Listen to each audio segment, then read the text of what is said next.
Aristotle was probably the most influential philosopher when it comes to much of what we're going to be discussing, if not philosophy as a whole, um, in the Western tradition at least. Um, oh, and by the way, you should be taking notes on this stuff if you're not already in the habit of doing so. Just because we don't have discussion questions on every online lecture does not mean that they don't matter. This is the stuff that's going to end up going into exams. This is the stuff that is going to be the building blocks for your essays. So Aristotle lived from 384 to 322 BCE. He was Plato's student, as we've already discussed. And there's Plato depicted in the famous fresco by Raphael, The School of Athens, having a discussion with his student, Aristotle. Plato, of course, was the student of Socrates. Then he went on to be the teacher to Aristotle. And then Aristotle was tutor to Alexander the Great. Alexander the Great, who established perhaps the biggest empire up to that point, king of Macedonia, founded Alexandria, which is even to this day the second largest city in Egypt. So influential, in fact, that the Library of Alexandria was the repository of more knowledge than anywhere else in the ancient world. Mathematicians like Euclid and Ptolemy studied at the Library of Alexandria. It was that important. And in fact, the loss to world knowledge in general is thought to be incalculable from the infamous fire that took place at the Library of Alexandria when the Roman Empire took over. So Aristotle is kind of really important, not just to philosophy, but even to world events. He was tutor to the greatest conqueror up to that point in world history, and that conqueror happened to have quite the intellectual streak in him because he was tutored by Aristotle. So Aristotle wrote the Poetics, and that's what we're focusing on. Aristotle was extremely influential in many areas. It's important to keep in mind that ancient Greek philosophy was not as specialized as philosophy now, or any studies. Now we separate the topics pretty stringently, whereas a philosopher in ancient Greece would have considered philosophy to cover a number of topics that we now consider to be separate. So Aristotle really just had this wide breadth of knowledge and philosophical skill, let's say. And his influence was strongly felt in all areas of Greek and Roman influence, and then was specifically revived in Europe, the Western world, during the Renaissance. What's important, one of the things that's important about the Poetics is that Aristotle doesn't just observe or assess the arts the way that Plato does. Granted, Plato does this in order to make some deeper philosophical points, and those points are extremely important. But Plato's whole orientation toward poetry is essentially to say, well, I don't think that poetry works philosophically with my worldview. I don't like it. Aristotle did something very different. His contribution, and it may not actually seem like a big deal as you read it, but that's because everybody does this now. Um, his contribution is to systematize how the arts are discussed.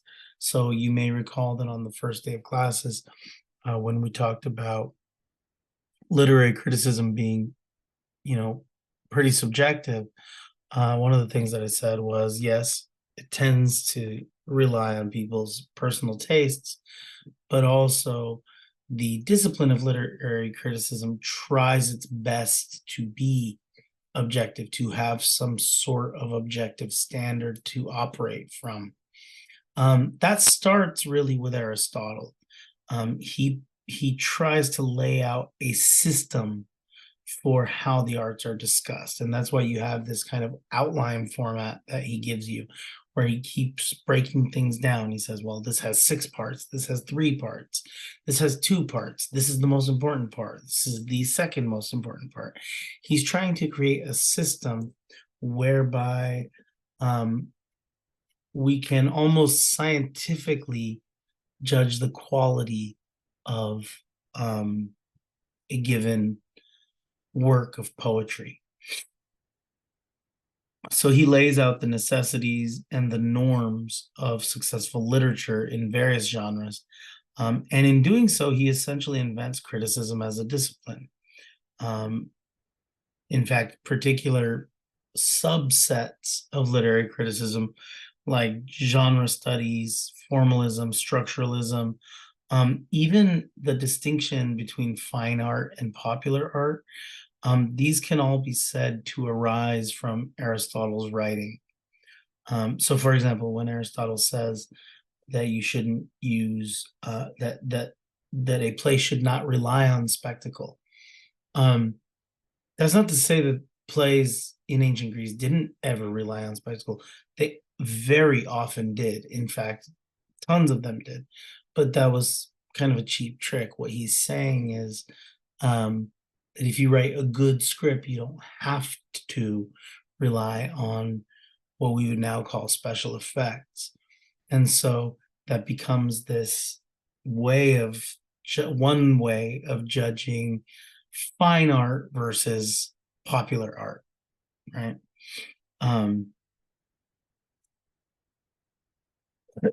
Now, before I jump into the poetics, I want to say that the other selection from Aristotle that's in the anthology is the rhetoric.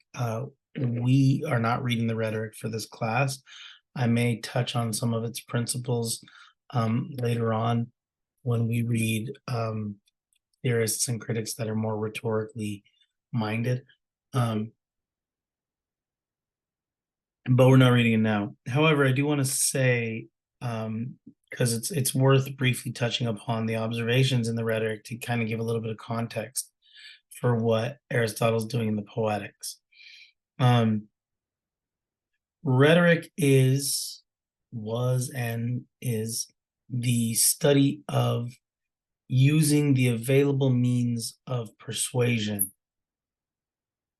meaning it's the study of trying to convince people of a particular point. Now, to pre-Aristotle philosophers like Plato, many of them saw rhetoric as an inferior study. It was inferior to philosophy because philosophy was seeking truth. Rhetoric was just seeking to teach people to convince other people of points that they might not otherwise adopt. And so it was seen as dishonest. What Aristotle does with rhetoric is he comes along and he says, no, rhetoric is not good or bad. Rhetoric is just a tool, like a hammer.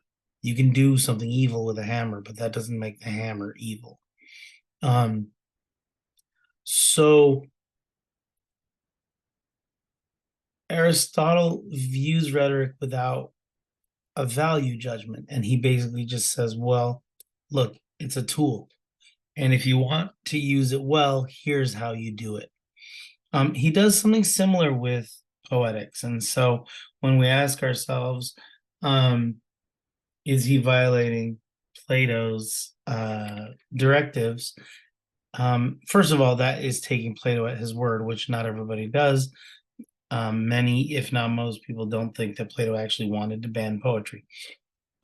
Still, though, just for the sake of conversation, if we think that Plato is serious, or if we, you know, as a thought exercise, take his words on poetry seriously, um, then we ask ourselves, is Aristotle violating his teachers, opinions on the arts?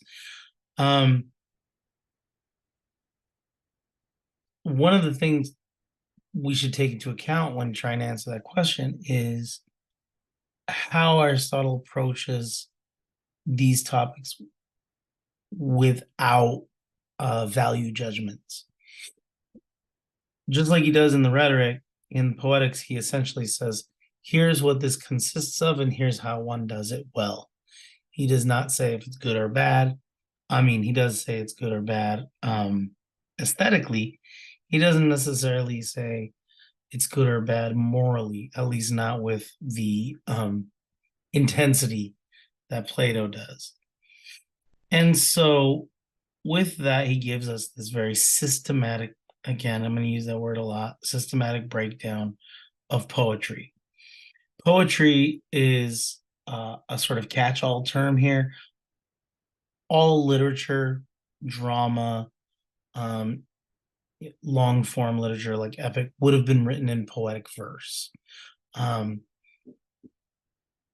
Histories would not, philosophy would not, but those are not, literary works. So when he says poetry and he's talking about drama, that might confuse you. It would have been written poetically. Now,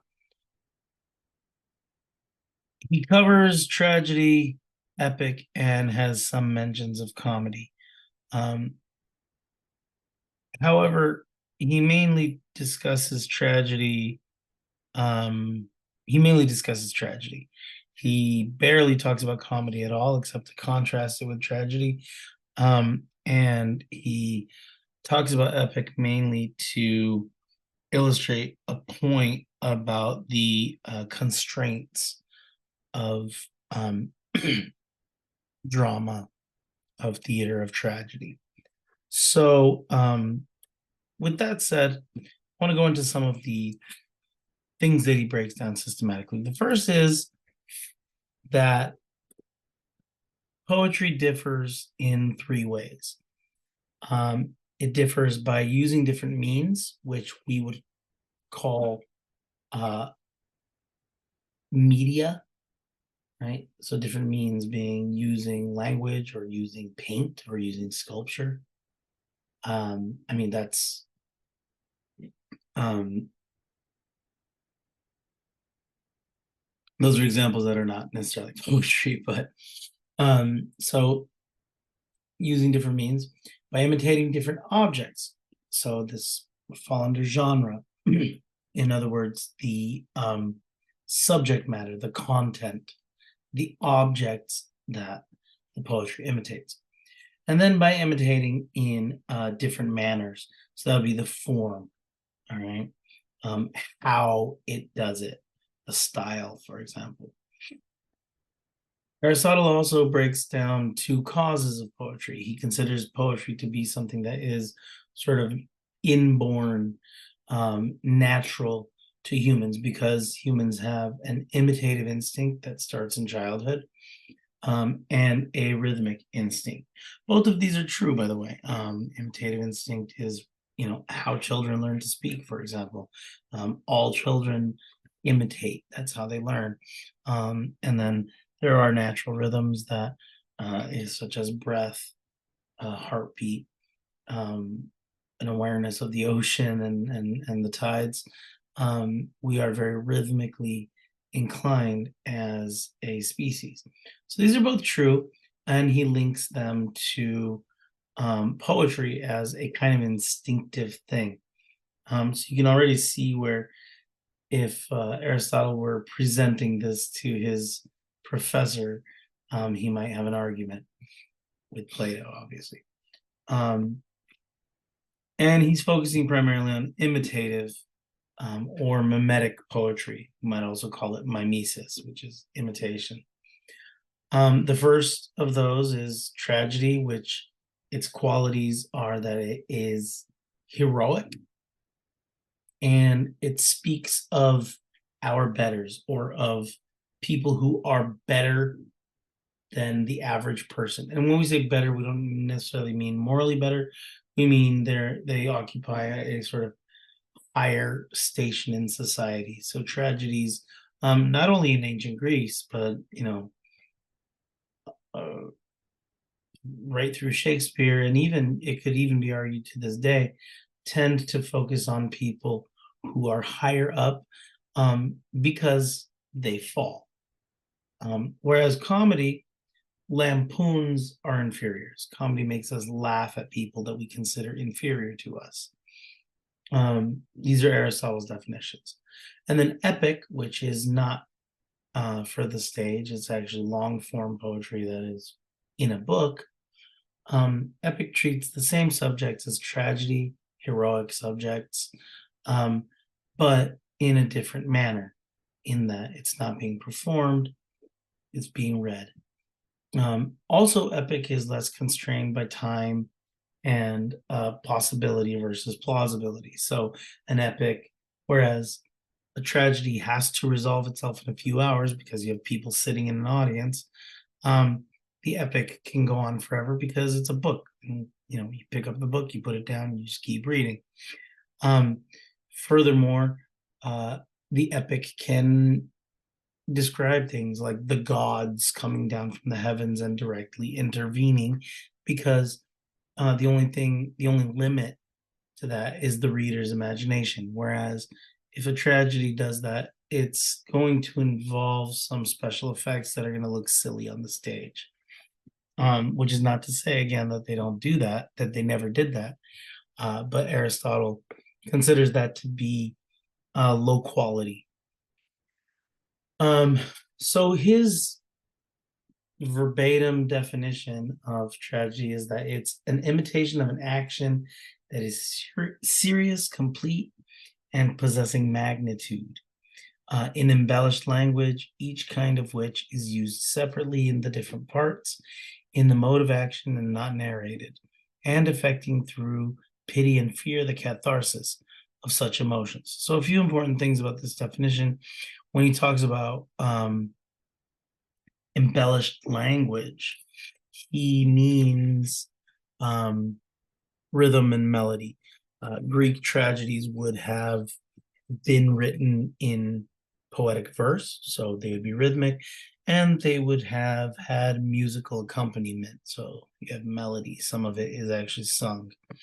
And then when he says separately in different parts, he means that different parts of the plays would have been in different styles, sometimes sung, sometimes spoken, but it was traditional for them to be that way.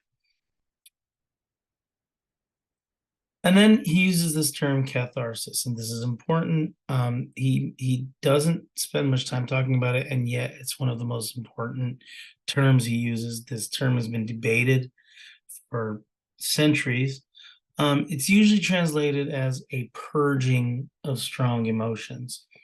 And you'll see here a big departure from Plato. They both acknowledge that strong emotions play a part in the reception of poetry. However, whereas Plato considers those emotions to be strengthened, sorry, and sees that as a problem, Aristotle says the opposite. Aristotle says that when watching a tragic play, for example, we get it out of our systems. And so that's a pretty big departure from how Plato views emotion. Um, this is also Aristotle's attempt to explain to us, or to explain to himself, um, why it is that we enjoy sad things, right? Um, why do we take pleasure in watching suffering on a stage that if we saw it in person, we would be horrified? Plato could just considers that to be a moral problem. Aristotle is curious about why that is, and he comes to the conclusion that it has to do with catharsis. Um, it feels good to cry sometimes. It feels good, we when you're in a bad mood and you listen to sad music, instead of listening to happy music to knock you out of the mood, you kind of embrace the sadness for a while. That's catharsis. Aristotle says that you are doing that because it's catharsis. It's getting it out of your system. You are experiencing the emotions and then moving on. Um, and he considers that also to be educational. All right. So would Plato have approved of that? Do you think that the explanation given, or the different orientation toward emotion, would be a good enough explanation, or not? Remember, Plato did say that if we can figure out a way to make the arts useful to us, then great, we'll let them back into the Republic. So you don't have to answer this question, but it's just a little thought experiment that I'm throwing out there. Now, he also breaks down three parts of tragedy, which are plot, plot is literally just a combination of events. Character, which are the qualities of various personages in the play, and then thought, which is like the message, the theme, the moral, you might say. Um, he has another breakdown then where he goes into the six constituent elements of tragedy. And he ranks them, and this is in order from most to least important: plot, character, thought, language, um, melody, and spectacle. Plot is most important because Aristotle says um, the thing that is being imitated in tragedy is action and life, not people. This is another departure from Plato. Plato has a problem with um, poetry because it imitates various sort of inferior qualities of the individuals who are the characters in the poetry. Aristotle says, no, the characters are there to move the plot along. What is being imitated is actually life itself, and there's something educational in that. And so he's looking at it a bit differently, in a way that interestingly doesn't actually sacrifice much of what Plato says, because Aristotle also does consider character to be a less important thing. Um, we might say inferior thing. There are ways that you might reconcile Aristotle's poetics with Plato's hatred of certain aspects of poetry. I am not necessarily making an argument for or against that. I'm just throwing that out there to see if it kind of helps you think about this. Um, Going back to the previous kind of schema where we talked about things being either object, media, or manner, you see here plot is object, character is object, thought is object. That's the contents of the play. Language is media, melody is media. That's the kind of how it is being delivered, or the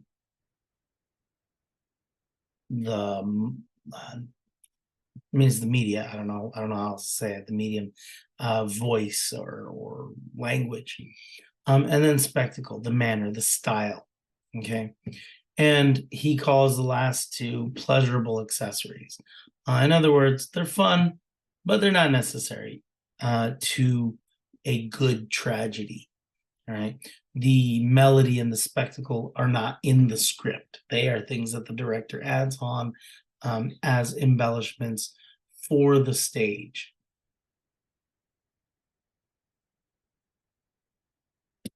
And then you have these qualities of plot that he goes into pretty great detail on: magnitude, unity, and telling of things that might be. Um,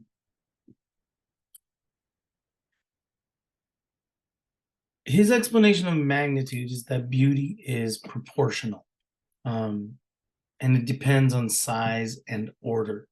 In this way, we might even see him, we see Plato's influence, because remember that Plato's idea of beauty is that um, it emulates perfection, and perfection is proportional. Um, but Aristotle goes further and starts to think about what exactly, like how much is beautiful, and he says neither very and when looking at animals, for example, a very small animal cannot be beautiful because it's not awe-inspiring. And even, you might not agree with everything Aristotle says. You might consider this a bit outdated, but if you think of really small animals, you usually tend to think of them as cute, not beautiful. They're not majestic, right?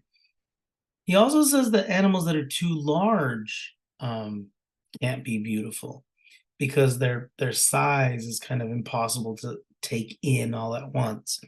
Now you might think of like an elephant or a whale and say, well, that's just not true. But Aristotle suggests that he's talking even bigger. I don't know what would be bigger. Um, but either way, um, with this, he kind of hints at what we would call the sublime. And I'm not going to get into the sublime now, but the next readings will discuss the sublime and that idea of something being too big to be beautiful will be discussed when we talk about the sublime. So just keep that in mind. Furthermore, in terms of magnitude, plots should be manageable in a short period of time, but should be long enough for changes of fortune to take place, because that's what a tragedy consists of. It's the fortune of the characters changing back and forth. And so within reason, a longer play, a longer tragedy is going to be better in terms of magnitude. But if it's so long that it gets boring, that it has to start repeating itself or creating little subplots that don't make sense, then it loses its strength. So he's really talking about balance here. And then we have the principle of unity, which you're going to hear of from several other writers later on. And this is the imitation of a unified object. So, that might sound really clear when you're talking about painting, right? It's a painting of one thing, one subject, not necessarily one object, but one something. But how does that work in tragedy? Well, he's referring to one plot, okay, with only necessary elements, okay. So if you have a situation where a writer starts to introduce little subplots that can't be finished out or that are extraneous to the main story, Aristotle considers this to be distracting and poor writing, which most people would still agree with to this day. So the principle of unity is important for keeping the focus on the main story. And it's important to remember that what we're talking about here are tragedies. The tragedies were dramas that were being performed within a particular context. Aristotle is not creating these rules. What he's doing is, having observed many of these plays, explaining what the good ones have done. And his kind of prime example of all of this is Oedipus the King by Sophocles. And then there's the telling of things that might be, and this is the question of plausibility. Um, History, Aristotle says, is where you go for things that have happened. Um, Tragedy tells stories that could be, even if they're treating subjects that exist that actually happened, they're still fictionalizing them. Um, and in doing so, they portray universals. And this is again why the plot is more important than the character.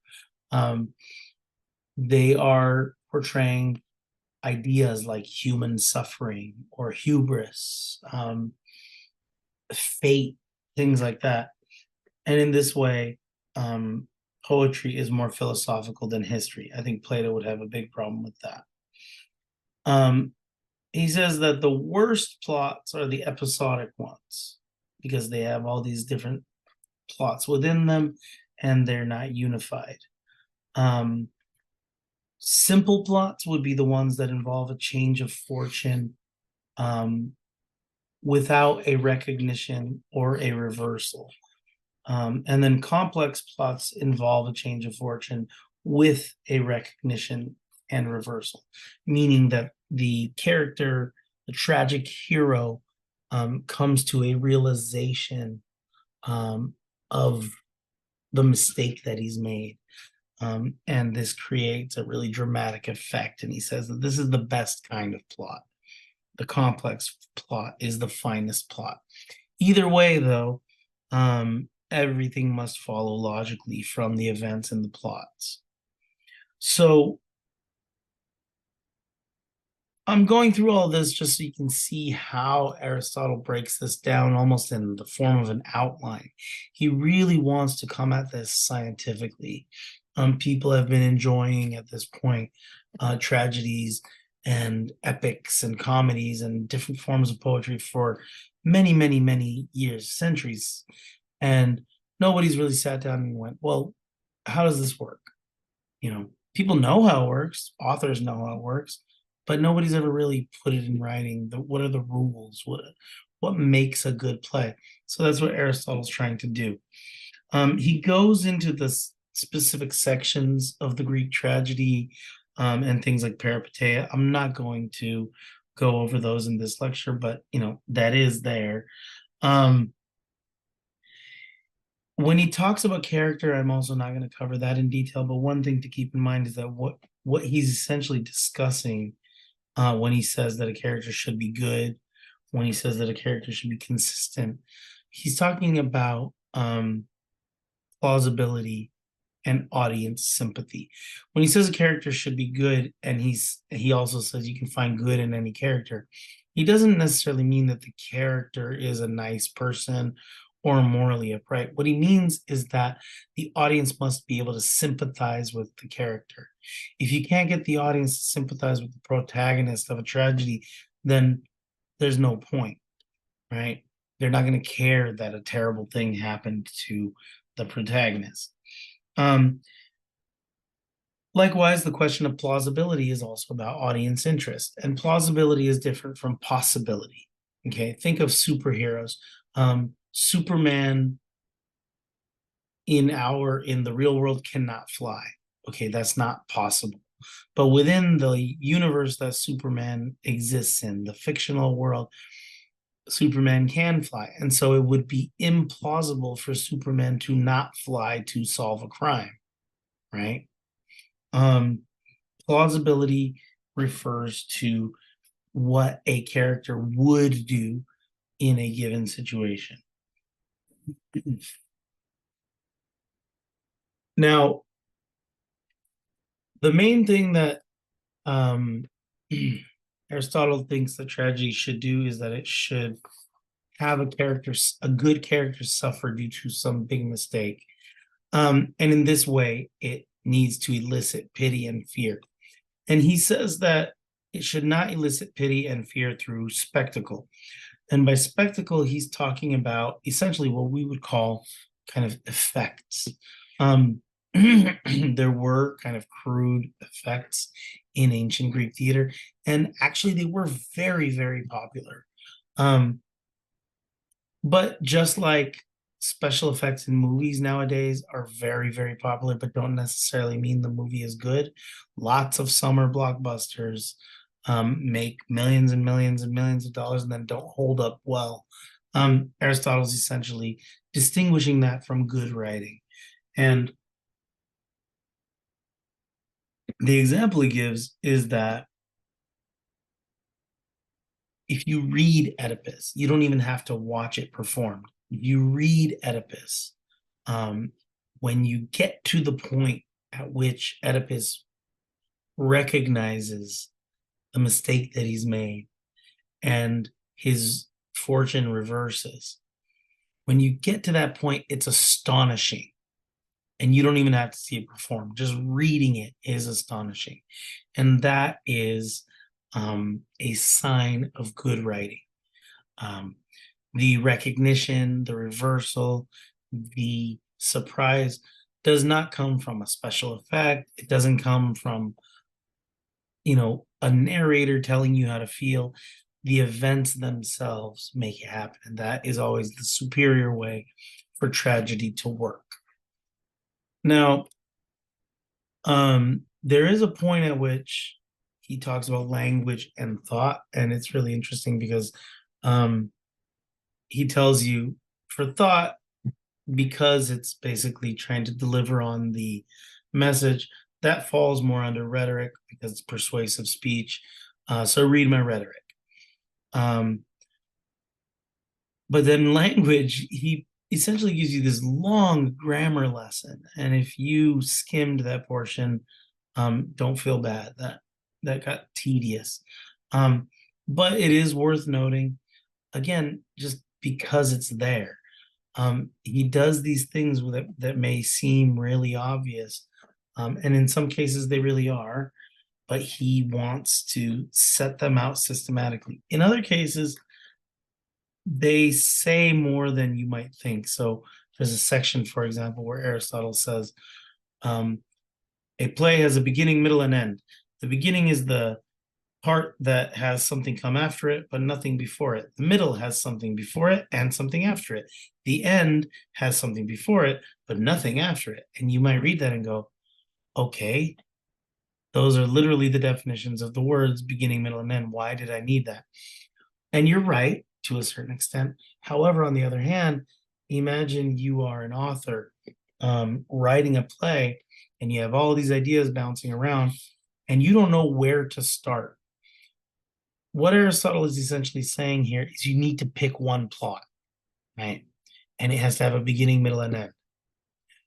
You're not going to start at the beginning of Oedipus's life. You're going to start at the beginning of Oedipus's adventure, all right? Because you only have so much time to pull this story off, okay? And that brings us to plot structure. The plot structure that Aristotle alludes to, he doesn't go into great detail on it, but it is essentially this plot arc that you see here. You have a beginning, middle, and end, and that beginning, middle, and end consists of this arc. Exposition describes kind of background information, and then you always have an inciting incident, something that kicks off the action. And then the rest of the story is essentially rising tension until the climax, the point of highest tension. And then you have the fall, the denouement, the falling action. And you'll see in this plot arc that the rise is always much, much longer than the fall. Why? Because after the climax, nobody wants to sit in the theater for an equally long resolution. The action is over, you resolve it, and you go home from the theater, you close the book, whatever the case may be. That is important not just for Aristotle. As I mentioned on the first day of classes, we will also in addition to talking high theory and criticism, we'll also talk about some basics of understanding literature. And when it comes to narrative or drama, this is a big one, the plot arc. So remember this diagram, commit it to memory, take a screenshot of it, come back and visit this lecture later, draw it on your notes, whatever you got to do.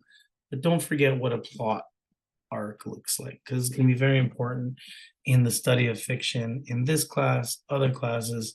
And it's just a helpful thing to have in your repertoire.